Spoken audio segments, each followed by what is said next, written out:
Hello, నేను CSO.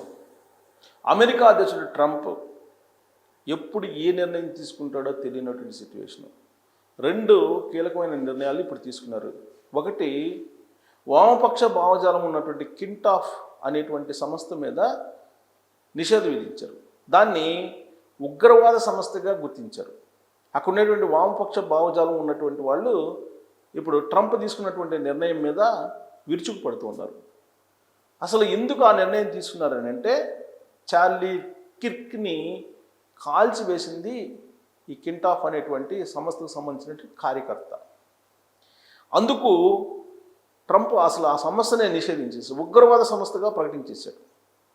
వామపక్ష భావజాలం ఉన్నటువంటి ఆ సంస్థని ఉగ్రవాద సంస్థగా ప్రకటించేశారు.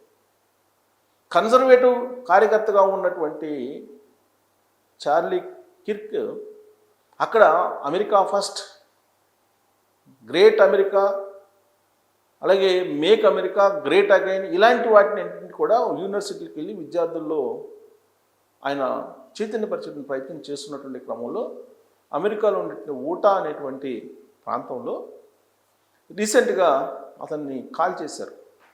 ఆ కాల్ చేసినటువంటి అతను ఈ వామపక్ష భావజాలం ఉన్నటువంటి అతను అని చెప్పి ఇప్పుడు ట్రంప్ ఆ సంస్థని నిషేధించేసి ఉగ్రవాద సంస్థల జాబితాలో పెట్టేశారు. ఇది ఒక వివాదాస్పదమైన నిర్ణయం.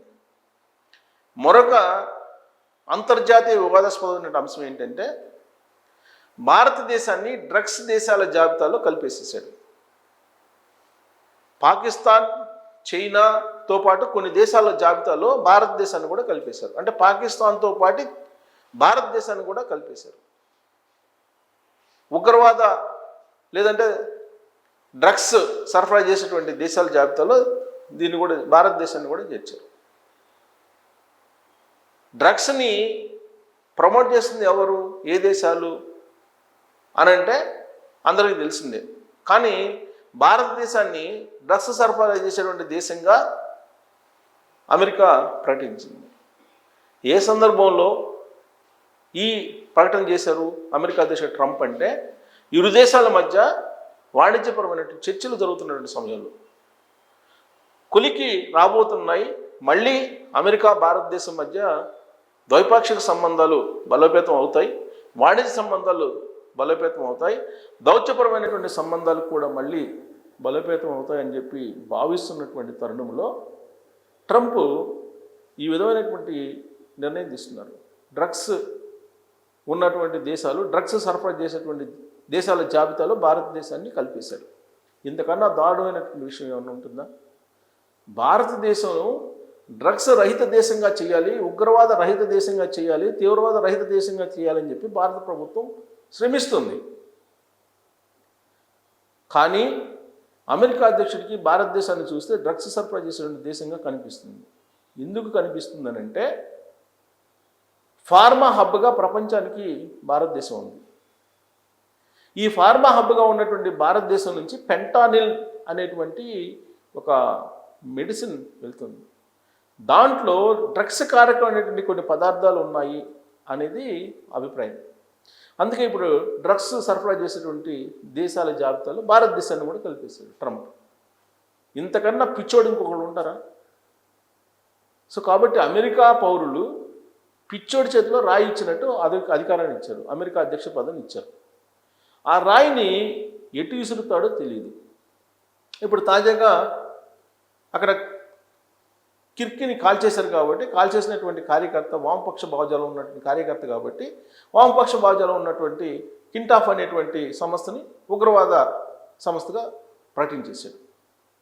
దాని మీద ఇప్పుడు అక్కడ ఉన్నటువంటి వామపక్షవాదులందరూ కూడా తిరగబడేటువంటి పరిస్థితి. ఇక ప్రపంచ దేశాల్లో భారతదేశాన్ని చులకన చేయడానికి, భారతదేశాన్ని వీలున్నంత వరకు తగ్గించి చూపించడానికి ట్రంప్ ప్రయత్నం చేస్తున్నాడు. దాంట్లో భాగంగా ఇటీవల కాలంలో అనేక సందర్భాల్లో అనేక రకాలుగా భారతదేశం మీద ఆయన మాట్లాడారు. ఒకవైపు ప్రధానమంత్రి నరేంద్ర మోడీ తన స్నేహితుడు అంటూనే భారతదేశాన్ని కించపరుస్తూ ఉన్నారు. ప్రధానమంత్రి నరేంద్ర మోడీ గారిని తక్కువ చేసి చూస్తూ ఉన్నారు ఆయన. ఎట్ ద సేమ్ టైం పాకిస్తాన్కు సంబంధించిన ప్రధానమంత్రి కానీ పాకిస్తాన్కు సంబంధించినటువంటి ఆర్మీ చీఫ్ని కానీ అమెరికాకు పిలిపించుకుంటున్నారు, విందులు ఇస్తున్నారు. అక్కడి నుంచి వాళ్ళ చేత కొన్ని స్టేట్మెంట్లు భారతదేశానికి వ్యతిరేకంగా ఇప్పిస్తున్నారు. ఇవన్నీ జరుగుతూ ఉన్నాయి. పైగా పాకిస్తాన్కి ఆయన రాబోతున్నారు, విజిట్ చేయబోతున్నారు. రీసెంట్గా $500 బిలియన్ సహాయం చేయడానికి ముందుకు వచ్చింది అమెరికా పాకిస్తాన్కి. ఇవన్నీ చూస్తూ ఉంటే కనుక భారతదేశం మీద వ్యూహాత్మకమైనటువంటి దాడి ట్రంప్ చేస్తూ ఉన్నాడు. ఇలాంటి పరిస్థితుల్లో భారతదేశం ఏమాత్రం తలొగ్గినా కానీ అదును చూసి దెబ్బేసే అవకాశం లేకపోలేదు అనేది క్లియర్గా ట్రంప్ వాళ్ళకు అర్థమవుతుంది.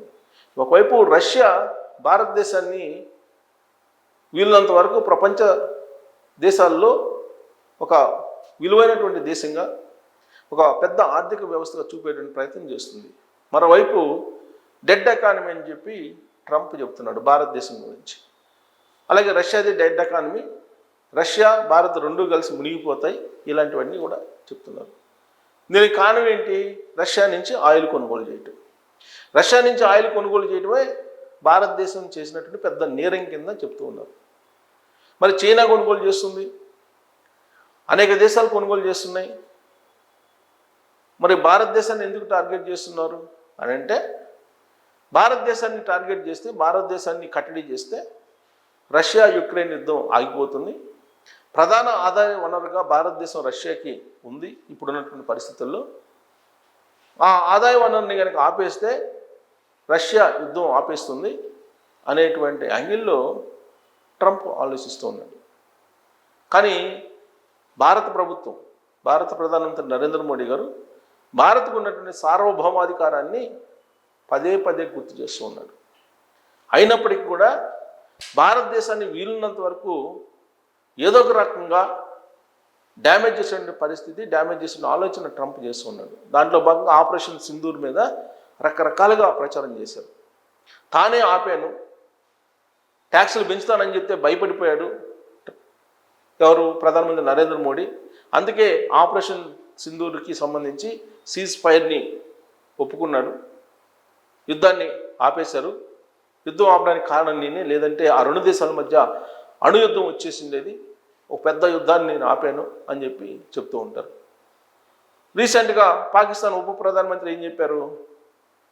అసలు పాకిస్తాన్ భారతదేశం మధ్య యుద్ధం ఆపడం వెనక మూడో దేశం యొక్క ప్రమేయం లేదు,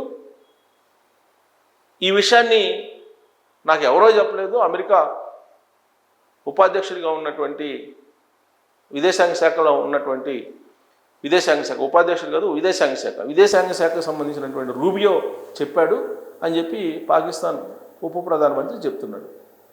ఆయన చెప్పేంత వరకు కూడా నమ్ముతూనే ఉన్నారు ట్రంప్ చెప్పింది. సో శత్రుదేశమే చెప్తోంది ఎవరు ప్రమేయం లేదు, మూడో దేశం యొక్క ప్రమేయం లేదు. అసలు మూడో దేశం యొక్క ప్రమేయం అన్ని భారతదేశం ఒప్పుకోలేదు.